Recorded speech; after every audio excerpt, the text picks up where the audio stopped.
Today's class will be on anatomical terms. So why should we know about anatomical terms? Because it is the base of medical communication between professionals.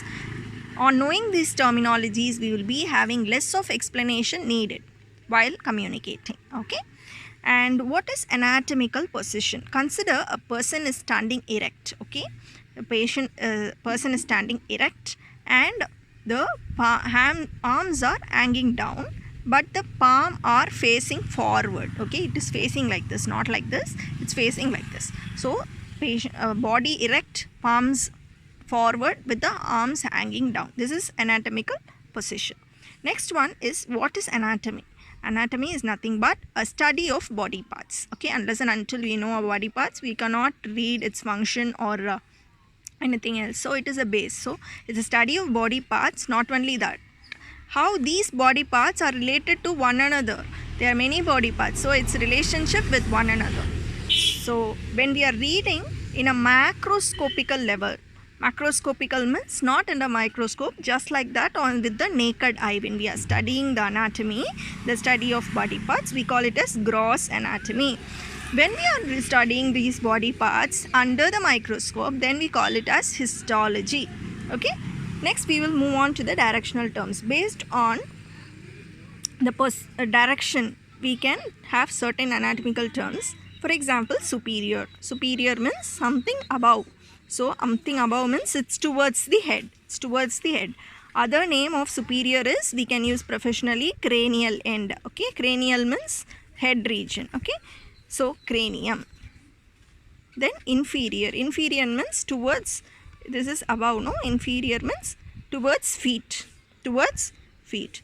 So it is a caudal end. Inferior, or we can call caudal. Okay.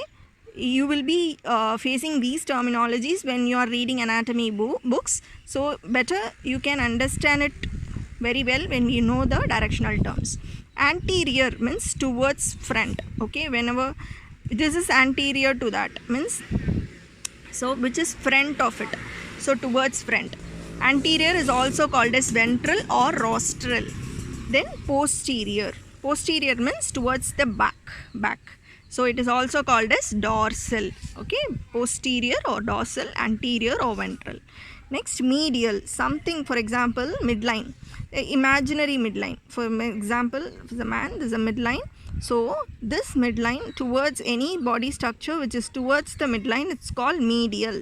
Which is away from the midline, or called lateral. Okay, imaginary line, you need not just split, it's just an imaginary line. Towards the midline, it's medial. Away from the midline, it's called lateral. Intermediate means between these medial and lateral parts. If it is lying, then it is called intermediate. Then ipsilateral. Ipsilateral means same side.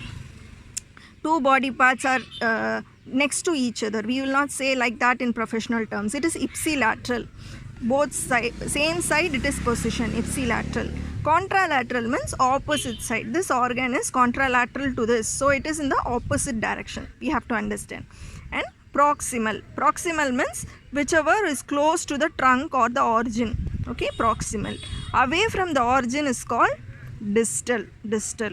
Okay, superficial means on the surface, that is near the surface. Superficial parts are above, that is very near the surface, or it can be called as peripheral also. Deep means internal, that is very